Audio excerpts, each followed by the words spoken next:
Having a warm and inviting office design is imperative for creating a welcoming space for clients to feel safe to do the work of therapy. But not all of us have deep pockets or an eye for design. So in this video, I go over my top tips for creating an office space on a budget.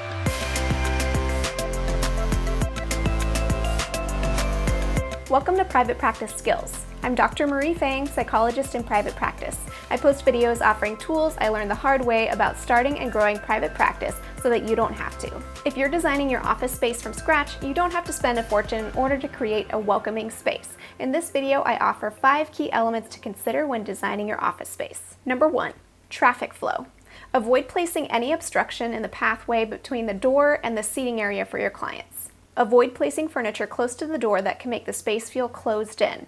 Have your client couch or chair all the way against a wall. This helps clients feel more grounded. Number 2, lighting. I have a pet peeve about bad lighting, but if you follow these tips, you'll get it right. If possible, welcome as much natural light as you can. Don't use blackout curtains to block out all of the light. Avoid lighting the room exclusively from the ceiling. Overhead lighting makes us strain our eyes to see each other's facial features. Use tabletop lamps to make it easier to see each other's faces. Make sure your light bulbs are labeled as soft white or warm white. Do not use bright light or daylight light bulbs as they strain our eyes and are quite painful in the indoor space. Number 3, textiles. Textiles help a space feel much more homey, so take a look at this list and see if you might be able to include any of these in your office space. Blankets, pillows, rugs, curtains, wall hanging textiles, anything like this will help your space feel more warm and cozy. I like to keep a fuzzy blanket on my couch. Clients naturally place a hand on it while talking about uncomfortable subject matter. If you can swing it, a rug that touches a foot of your client's seating as well as your own chair helps offer a sense of groundedness and connects the two of you together. Number 4, wall decor.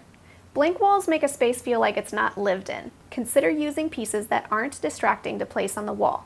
You might also put your credentials up to create a sense of credibility to the space. Number 5, plants.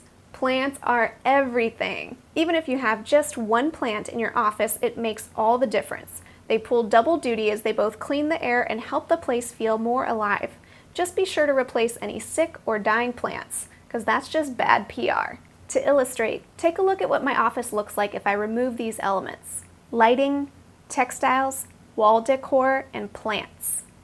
I purchased all my furniture and design elements in my office for under $1,200, and I purchased everything new, so if you were on a budget, I'm sure you could save a penny if you got some items that were gently used. If you get these tips right, then there's no need to be too fussy about the rest of the design. Just be sure to always keep all clutter out of your office. Let pieces of your personality come through, as these elements will help your space feel more like home. Hopefully these tips help the process of designing your office space feel more manageable for you.